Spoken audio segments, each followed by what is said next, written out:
श्री अनंत कोटी ब्रह्मांड नायक राजाधिराज योगीराज परब्रह्म सच्चिदानंद सद्गुरु अवधूत चिंतन श्री गुरुदेव दत्त श्री स्वामी समर्थ महाराज की जय। आज आहे बुधवार। आजचा दिवस हा तुम्हाला शुभ जावो हीच स्वामी चरणी मी प्रार्थना करते। आज आपण श्री गुरुचरित्र पारायणामधील अध्याय 39 ते अध्याय 43 यामध्ये पठण करणार आहोत। तर आजच्या अध्यायाची फलश्रुती ही तुम्ही शेवटपर्यंत नक्की ऐका।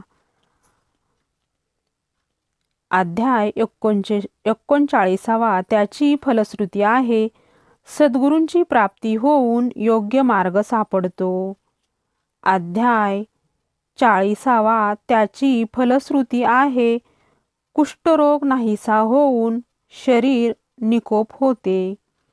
अध्याय 41 वाचल्याने त्याची फलश्रुती आहे सद्गुरूंची प्राप्ती होऊन योग्य मार्ग सापडतो।